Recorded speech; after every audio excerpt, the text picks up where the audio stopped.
Shalom, Chaverim. It's good to be with you again. Um, we are dealing with the Parashat or Parshiot Tazria-Metzora. I have to begin with an apology. The worst nightmare of an author or editor is to discover after the book is published that there is a problem, an error.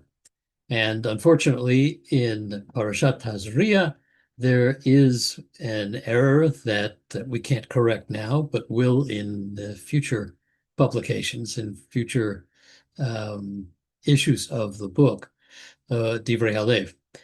In the in Parashat Tazria, the Dar Torah entitled "Erasing Moshe," the first sentence ends with Tazria, the name of this week's parasha. However, it's a mistake. It's a what we call a scribal error. It should have been Parashat Titzaveh. And because of that scribal error, that Devar Torah, erasing Moshe, appeared in this week's parasha as opposed to Parashat Titzaveh or Parashat Kitisa, where it belonged. I urge you to read it in any case, putting in Titzaveh instead of Tazria. It's a beautiful thought and a beautiful Dvar Torah, but we're not going to concentrate on that one right now. Rav Halivni in the Parshiot of Tazria and Metzora focuses on the spread between the two Parshiot, beginning with Ishati Ki Tazria, when a woman becomes pregnant and gives birth to a child, then leading to ultimately Metzora, which has the connotation, at least, of death. When Miriam speaks badly about her brother Aharon, she is punished with tzara'at, which is always translated as leprosy, although it is probably something else. In any case, the phrase that's used there when Aharon prays on her behalf is that she should not be like one who is dead. That tzara'at has that connotation of death attached to it, a kind of death.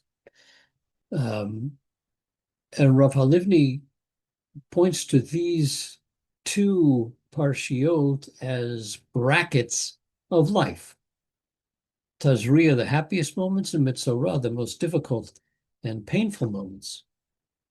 And as I was reading through these Divrei Torah on these two parshiot, I was thinking about the fact that those of us who live in Israel live in a rather strange reality. Most of you are probably aware that Israel is considered today to be one of the 8 happiest countries in the world. It's down from number 4, which it was about 6 years ago, but after Corona and multiple wars, we've moved down. But if you consider that the United States, for instance, is number 23 on the happiness scale, number 8 is not bad. And the question is, how can a country like Israel, which is even currently at war, be one of the happiest countries, one of the places where people are happiest in the world? I'd like to suggest that it's not simply a matter of fatalism, as the existentialists would have us believe, whether it's Dostoevsky or Sartre or whoever, that ultimately things are just going to go downhill and end badly. Rather, Judaism and Israel, with its roots in Yahadut, has a kind of fatalistic approach, but it's a positive one, not a negative one. It is that balance between Tazria and Metzora. One of the things that Rav Halivni points out in Parashat Metzora is a statement of Rashi based on Sefer Bereshit Rabbah, on the Midrash Bereshit Rabbah, going back to Sefer Bereshit, when a non-Jew, a Gentile, challenges Rabbi Yeshua ben Korcha, one of the Tanaim, and says to him, why does it say in the book of Genesis, in Parashat Bereshit, that God was sad when he looked at the earth and saw how people behaved, that he was sad? Vaytatsev el libo. He was sad at heart. Didn't God know what was going to happen when he created man? What would happen in that generation? And Rabbi Yeshua ben Korcha responds to the questioner and says, have you ever had a child? To which the questioner responds, yes, of course. And Rabbi Yeshua ben Korcha asks him, then what did you do at that time when you had that child? And he answers, I celebrated. We had a party. And Rabbi Yeshua says to him then, oh, didn't you know that that child was destined to grow up and ultimately to die? To which the Gentile responds, well, of course, but be'et chedvata, chedvata, be'et avlata, avlata. At a time of joy, we're joyous, and at a time of sadness, we're sad. To which Rabbi Yeshua ben Korcha says, I guess in our language, aha, right? Darsheni, understand that at a time of joy, we are celebrating. At a time of sadness, we're sad.